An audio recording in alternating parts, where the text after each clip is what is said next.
Sir చెప్పండి, త్వరలోనే ఎన్నికలు రాబోతున్నాయి. గడిచిన 5 ఏళ్లలో వైసీపీ పాలన సంబంధించి మీ కామెంట్ ఏంటి? గడిచిన 5 ఏళ్లలోనా పరిపాలన బాగుంది. పరిపాలన బాగలేదు కదా, బాగలేకపోతే కదా ప్రభుత్వం మారుతుందనే జనాలు మార్చాలనుకుంటున్నారు. అంటే ఏ ఆస్పెక్ట్స్లో మీరు డిసప్పాయింట్ అయ్యారు సార్ ఎక్కువగా? మాకు తెలిసినంతవరకు సీఎం రిలీఫ్ ఫండ్స్ రాలేదు. ఈ సీఎం అయిన కాడి నుంచి చంద్రబాబు నాయుడు ఉన్నప్పుడు ఎవరైనా ఇంట్లో చనిపోతే డబ్బులు ఎవరికైనా వచ్చేది, బీమా డబ్బులు. ఇప్పుడు మనం ఏ హాస్పిటల్లో చూపించుకున్నా కూడా సీఎం రిలీఫ్ ఫండ్ అని ఇచ్చేది, అవి రావటం లేదు. వెనక్కి ఫైల్స్ రిటర్న్ వచ్చేసి దాదాపు మాకు తెలిసైతే నేను పెట్టిన ఒక 20 ఫైల్స్ మా నెల్లూరులో కోటమిరెడ్డి సీతారెడ్డి గారు ఎమ్మెల్యే గారు పెట్టినాయి. దాదాపు 200-300 ఫైల్స్ దాకా రిటర్న్ వచ్చేసి ఒక్కరికి కూడా డబ్బులు ఇలా. సార్ అయితే ఓవరాల్గా స్టేట్ వైడ్ ఈసారి ఏ పార్టీ గవర్నమెంట్ ఫామ్ చేస్తే ఇప్పుడు మీరు చెప్పిన ఆస్పెక్ట్స్లో ఇంప్రూవ్మెంట్ జరుగుతుందని మీరు ఆశిస్తున్నారు? చంద్రబాబు నాయుడు తెలుగుదేశం వస్తే బాగుంటుంది జనాలకి. అంటే ఏంటి సార్ తెలుగుదేశం పార్టీ మీద అంత కాన్ఫిడెన్స్ ఏంటి? వాళ్ళు గెలవటానికి ఈసారి ఫేవర్ చేసే అంశాలు ఏమున్నాయి? అంతకుముందు తెలుగుదేశం పరిపాలనలో ఇంట్లో ఎవరు చనిపోయినా డబ్బులు వచ్చేది, చిన్నోడు పెద్దోడు. అంతకుముందు ఆరోగ్యశ్రీ కింద కానీ మనం హాస్పిటల్లో చూపించుకుంటే ఆరోగ్యశ్రీ లేకపోయినా కూడా మనం హాస్పిటల్లో చూపించుకొని బిల్లులు పెట్టుకుంటే డబ్బులు రిటర్న్ వచ్చేది. ఇప్పుడు ఆరోగ్యశ్రీ లేదు, సీఎం రిలీఫ్ ఫండ్ లేదు, బీమా లేదు, అసలు పరిపాలనే బాగాలేదు. ఓన్లీ మందు ఇసుక రెండే పరిపాలన జగన్మోహన్ రెడ్డి కాడ ఉండేది. ఇప్పుడు సార్ అయితే చాలా ఇదేళ్లలో వైసీపీ పాలన గురించి మీ ఒపీనియన్ ఏంటి? వైసీపీ పాలన గురించి మా ఒపీనియన్ అంటే చాలా వర్స్ట్గా ఉందండి. చాలా ఇబ్బందికరంగా కూడా ప్రజలకు ఉంది. ఎలాంటి అభివృద్ధి లేదు. అదేవిధంగా గతంలో చంద్రబాబు నాయుడు ఉన్నప్పుడు వాస్తవంగా తీసుకుంటే షాదీ తోఫా అని దుల్హన్ పథకం అనేసి ప్రతి అమ్మాయి పెళ్ళి, ముస్లిం అమ్మాయి పెళ్లి జరుగుతుంటే వెంటనే ఆ డబ్బులు వర్తించేటి అలాంటివి తీసేశారు. తర్వాత చంద్రన్న బీమా వస్తుంది. ఆ బీమా కూడా ఈరోజు దాదాపు అందజేయట్ల పరిస్థితి. అదేవిధంగా సంక్రాంతి వచ్చినా, రంజాన్ వచ్చినా, క్రిస్మస్ వచ్చినా తోఫా అనేది అందచేస్తున్నారు. అలాంటివి కూడా ఎలాంటి ఈ ప్రభుత్వంలో లేవు. వాస్తవంగా చెప్పాలంటే ఈ ప్రభుత్వంలో ఉండేటి ఒకటే ఇసుక, మద్యం, అంత తప్ప మిగతాయి ఏది చూసుకున్నా కూడా ప్రజలకు అందుబాటులో లేదు. ప్రజలకు ఎలాంటి అభివృద్ధి కూడా జరగట్లేదు. రోడ్లు కానీ కాలువలకు కానీ ప్రతి ఒక్క దగ్గర కూడా ఇబ్బంది పడుతూనే ఉన్నారు ప్రజలు. అత్యధిక రేట్లు, ధరలు అయితే విపరీతంగా పెరిగాయి. ఆ ధరల కోసం కూడా దాదాపు పేద ప్రజలు ఇబ్బంది పడుతున్నారు. అదే క్రమంలో కరెంటు బిల్లు చూస్తేనే షాక్ కొట్టే పరిస్థితి కూడా ఉంది. దానివల్ల ప్రజలంతా ఈ కరెంటు బిల్లుల పైన బాగా వ్యతిరేకిస్తున్నారు. దానివల్ల చంద్రన్న రావాలని కోరుకుంటూ సైకిల్ గుర్తు ఓటేసి చంద్రన్నని సీఎం చేయాలనేది జనాల అభిప్రాయం ఉందండి. Thank you sir. చెప్పండి, త్వరలోనే ఎన్నికలు రాబోతున్నాయి. ఈ 5 ఏళ్లలో వైసీపీ పాలన గురించి మీ అభిప్రాయం ఏంటి సార్?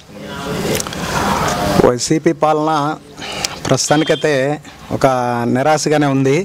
ఎవరు కూడా సంతోషంగా లేరు. ఈ పాలనలో కొంచెం ఇబ్బందికరంగా అందరూ కూడా ఉంటున్నారు. కాబట్టి ఈసారి ప్రభుత్వం మారేదానికి అవకాశాలు ఉన్నాయనేది మా ఆలోచన. అంటే తెలుగుదేశం పార్టీ విజయ అవకాశాలు ఈసారి ఎంతవరకు ఉన్నాయి సార్? దాదాపు తెలుగుదేశము రాష్ట్రంలో అధికారానికి వచ్చే అంత పర్సంటేజ్ అయితే వస్తుందని అనుకుంటున్నాం. సార్ చెప్పండి, నందమూరి ఫ్యామిలీ నుంచి బాలయ్య బాబు గారు అవచ్చు, నారా లోకేష్ గారు కూడా క్యాంపెయిన్ చేశారు. వాళ్ళ ఇన్ఫ్లుయెన్స్ ఈసారి జనాల మీద ఎంతవరకు ఉంటుందంట? ఖచ్చితంగా అంత ఇంత ఉంటుంది కదా. వాళ్ళ ఫ్యామిలీ, ఎన్టీఆర్ ఫ్యామిలీ అంటే లేకుండా ఉన్నది కదా సార్. అలాగే మన నెల్లూరు సిటీకి సంబంధించి చెప్పండి, నారాయణ సార్ కానీ ఆ రూరల్ ఏరియాకి సంబంధించి కోటమిరెడ్డి సార్ యొక్క విజయ అవకాశాలు ఎంతవరకు ఉన్నాయి? నెల్లూరు రూరల్లో ఖచ్చితంగా కోటమిరెడ్డి శ్రీధర్ రెడ్డి గారు విజయకేతనం ఎగరేస్తారనేది మా అభిప్రాయం. అంటే సార్కి అనుకూలించే అంశాలు ఏమున్నాయి సార్? దాని గురించి ఒక మాట చెప్పండి. కోటమిరెడ్డి శ్రీధర్ రెడ్డి గారు ఖచ్చితంగా ఒక విజన్ ఉన్నటువంటి నాయకుడు. కార్యకర్తల పట్ల అనునిత్యం కూడా వాళ్ళ వెంటుండి వాళ్ళ కష్ట నష్టాలలో పాలు పంచుకునేటువంటి వ్యక్తి. నెల్లూరు రూరల్ నియోజకవర్గంలో ప్రతి ఈ గ్రామం నుంచి వార్డు స్థాయిలో కానీ ప్రతి ఒక్కరితో కూడా పరిచయాలు ఉన్నాయి. అందరిని కూడా పేరు పెట్టి పలకరించేటువంటి చనువు ఉంది. కాబట్టి పార్టీలకు అతీతంగా కూడా ఆయనకైతే ప్రజలు ఓట్లేసేటువంటి పరిస్థితి ఉంది. Thank you. ఎన్నికలు రాబోతున్నాయి. ఈ గడిచిన 5 ఏళ్లలో వైసీపీ ప్రభుత్వ పనితీరు మీకు ఎలా అనిపించింది? అందరికీ నమస్కారం. మీడియా మిత్రులకి నేను చెప్పబోయేది 4 మాటలు.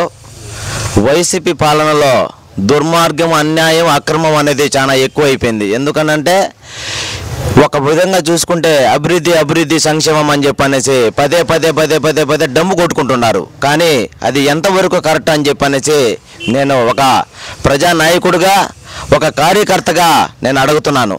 కానీ దీంట్లో ఒకటే ఒకటి ఉంది, ఎక్కడ చూసినా అభివృద్ధి అన్న మాట లేకుండా దాన్ని వీళ్ళు ఇష్ట రాజ్యంగా వీళ్ళు చేసుకుంటున్నారు. ఎక్కడ అభివృద్ధి ఉందండి? ఏ రోడ్లు అభివృద్ధిగా ఉందండి? ఏ రోడ్డు చూసినా కూడా సరే గుంటమయమే. ఏ బండి ఒక పేదవాడు ఒక కొత్త బండి కొనుక్కుంటే 6 నెలల్లో ఆ బండి రిపేర్ కార్యక్రమే. ఎందుకంటే ఎక్కడ చూసినా గుంటమయమే. అదేవిధంగా చూసుకుంటే మా పేదవాళ్ళు అనేది చనిపోతే వాళ్ళకి ఏదో ఒక ఆశ ఉంటుంది. కనీసం ఎత్తుబడి కార్యక్రమానికి మనం 2 లక్షల రూపాయలు, మామూలుగా యాక్సిడెంట్ అని అంటే 5 లక్షల రూపాయలు. గత ప్రభుత్వంలో నారా చంద్రబాబు నాయుడు గారు సంక్షేమం అనేది ఒక కార్యక్రమానికి వెంటనే ఆ ఇంటి పట్ల వాళ్ళకి చనిపోయిన మరు క్షణమే వెంటనే వచ్చి ఎత్తుబడి కార్యక్రమానికి 5,000 రూపాయలు అందుబాటు చేస్తున్నారు. అదే చంద్రన్న చనిపోయిన కొన్ని రోజుల తర్వాత వాళ్ళకి 5 లక్షల రూపాయలు వాళ్ళకి అందుబాటు చేస్తున్నారు. ఆ విధమైన పరిపాలన అనేది మళ్ళీ నారా చంద్రబాబు నాయుడు గారు రావాలా? మా నెల్లూరు రూరల్లో కోటంరెడ్డి శ్రీధర్ రెడ్డి గారు మా ఎమ్మెల్యేగా అవుతారు. ఆయన వస్తేనే మా అందరు జీవితాలు కూడా మరొకసారి సంక్షేమం అనేది ఏందనేది మేము చూపిస్తామని చెప్పనేసి మరొకసారి అందరికీ తెలియపరుస్తున్నానండి. Okay sir, thank you.